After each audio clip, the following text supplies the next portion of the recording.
Bismillahirrahmanirrahim. Assalamualaikum warahmatullahi wabarakatuh. Pada kesempatan kali ini saya akan menyampaikan sejarah mengenai bangsa Suryani. Bangsa Suryani ini merupakan salah satu bangsa yang bermukim di Suriah. Nah, bagaimana kisahnya? Marilah kita simak penjelasan berikut ini. Rasulullah Shallallahu Alaihi Wasallam bersabda, "Wahai Abu Dzar, ada 4 nabi yang berasal dari bangsa Suryani, yakni yang pertama adalah Nabi Adam, kemudian yang kedua adalah Syed, kemudian yang ketiga adalah Ahnuk, yaitu Nabi Idris alaihissalam. Dan Nabi Idris ini adalah orang yang pertama kali menulis dengan pena. Dan kemudian Nabi yang keempat yang menggunakan bangsa Suryani adalah Nabi Nuh alaihissalam." Hadis ini merupakan hadis Sahih Ibnu Hibban nomor 361. Kata Suryaniyun adalah bentuk jamak dari kata Suryani. Kata Suryani identik dengan kata Arabi. Sementara kata Arabi selain bisa berarti bangsa Arab, juga bisa berarti bahasa Arab. Dengan demikian, mereka berempat menggunakan bahasa Suryani. Nah, bangsa Suryani ini identik dengan dinasti Surya, yakni sebuah nisbat kepada kerajaan-kerajaan kuno yang berpusat di Mesopotamia yang meliputi Sumeria, Akkadia, Assyria, Babilonia. Hal ini dikarenakan pusat peradaban manusia awal berada di sana. Selanjutnya dari sana, yaitu Mesopotamia, manusia menyebar ke berbagai penjuru dunia dan membentuk peradaban-peradaban yang baru. Di mana di Mesir mereka membentuk kerajaan Fir'aun, di mana kebanyakan yang menjadi raja mereka adalah keturunan Kipti bin Misraim bin Ham bin Nuh alaihissalam. Dan di India mereka membentuk kerajaan-kerajaan kuno di India, di mana kebanyakan yang menjadi raja mereka adalah keturunan Hind bin Kus bin Ham bin Nuh. Begitu pula dengan wilayah lainnya. Tentu saja bahasa Suryani yang dipakai oleh Nabi Adam adalah bahasa Suryani kuno, yakni bahasa yang digunakan sebelum kerajaan-kerajaan tersebut terbentuk. Sedangkan tulisan yang dipakai oleh keempat rasul tersebut tentulah berbeda dengan tulisan Suryani yang kita kenal saat ini. Adapun mengenai bahasa Arab baru digunakan sekitar masa Nabi Hud bin Abdullah bin Robah bin Khulud bin Ad bin Aus bin Iram bin Sam bin Nuh. Sebagaimana sabda Nabi Shallallahu Alaihi Wasallam, ada 4 orang nabi yang berasal dari Arab, yakni Nabi Hud, Nabi Syuaib, Nabi Soleh, dan Nabimu Muhammad Shallallahu Alaihi Wasallam. Hadis ini termaktub di dalam Sahih Ibnu Hibban nomor 361.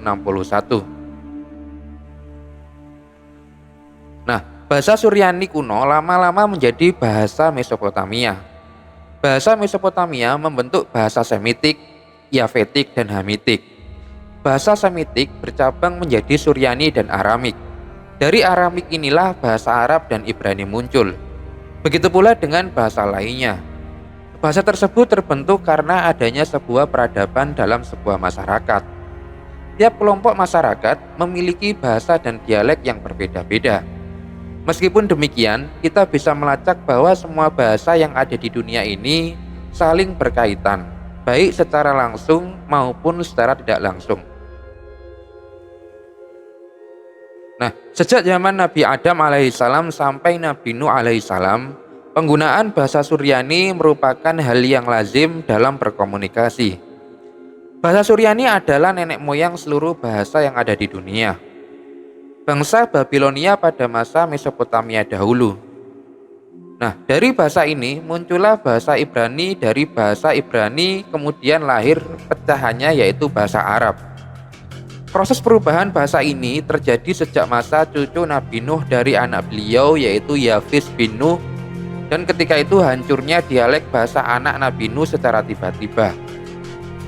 Sami bin Abdullah al-Makhlud dalam kitabnya Atlasut Tarikhul Anbiya war Rasul halaman 80 menjelaskan, Abu Hanifah ad-Dainuri menyebutkan bahwa pada masa Raja Jam pernah terjadi kekacauan bahasa di Babylon. Sebab keturunan Nabi Nuh banyak yang tinggal di sana dan memenuhi daerah tersebut. Awalnya mereka semua berbahasa Suryani atau bahasa Nabi Nuh. Namun suatu hari lidah mereka kacau, sehingga dialek mereka berubah dan sebagian bercampur dengan bahasa asing. Akhirnya setiap kelompok berbicara dengan bahasa yang diikuti keturunan mereka hingga saat ini. Nah, begitu pentingnya bahasa Suryani sampai-sampai Nabi Muhammad SAW menyuruh sahabatnya yaitu Zaid bin Sabit radhiyallahu anhu untuk mempelajarinya.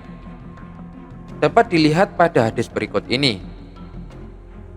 Dari Zaid bin Sabit radhiyallahu anhu berkata, Rasulullah SAW memerintahkanku agar saya mempelajari bahasa Suryani. Hadis riwayat Tirmizi dalam sunannya bab Makja'a fi Ta'limi Suryaniya nomor 2639. Mengapa Rasulullah SAW menyuruh Zaid secara khusus untuk mempelajari itu? Karena beliau adalah sahabat Nabi SAW yang ahli bahasa di masanya. Rasulullah SAW menunjuk Zaid untuk mempelajari bahasa Suryani untuk menyingkap bahasa Al-Quran yang masih ada kontaminasinya dengan bahasa Suryani dengan perbedaan aksen. Nah, bahkan Zaid bukan belajar bahasa Suryani, tapi beliau mengkaji bahasa Yahudi atau Ibrani sebagaimana keterangan dari Imam Ali Al-Mubarrahfuri dalam kitabnya Taufatul Ahwazi jilid ke-7 halaman 413. Ketika menjelaskan makna hadis di atas, bisa jadi Zaid mengambil item yang lain. Berangkat dari kelaziman bahwa Zaid mempelajari tulisan Yahudi berarti mempelajari dialeknya, dan dialek mereka ada kesuryaniannya. Namun yang populer bahwa dialek mereka adalah Ibrani. Bisa saja Zaid mempelajari dua bahasa sekaligus karena pentingnya ke arah itu. Apalagi di dalam Al-Quran terkandung juga bahasa kosakata bahasa Suryani, seperti halnya terdapat dalam surat Maryam ayat ke-24. Fanadaha min tahtiha alla tahzani qad ja'ala rabbuka tahtaki sariyah, yang artinya maka Jibril menyerunya dari tempat yang rendah, janganlah kamu bersedih hati, sesungguhnya Tuhanmu telah menjadikan anak sungai di bawahmu. Nah, kata Sariyah pada ayat dijelaskan oleh Imam At-Tabari dalam kitabnya Tafsir At-Tabari jilid 18 halaman 176. Maknanya dari Imam Mujahid, kata Sariyah berarti sungai dalam bahasa Suryani. Nah, akhirnya Zaid adalah sahabat yang paling paham dengan bahasa Suryani, sehingga beliau diangkat menjadi penulis wahyu yang handal oleh Abu Bakar pada waktu itu.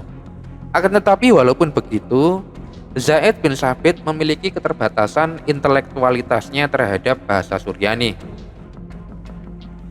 Ini menunjukkan bahasa Suryani menjadi bahasa awal dengan keyakinan saya bahwa dialog yang terjadi antara Allah Subhanahu wa Ta'ala dengan Nabi Adam menggunakan bahasa Suryani. Intinya mempelajari bahasa kaum atau negara atau suku menambah stok perbendaharaan keyakinan kepada Tuhan. Karena uniknya suatu bahasa, dari tulisan, pelafalan hingga ucapan masing-masing memiliki disiplin ilmu. Semakin dalam kita pelajari suatu bahasa, maka semakin kagum kita dengan yang menciptakan bahasa itu. Semoga bermanfaat. Mungkin hanya ini yang dapat saya sampaikan.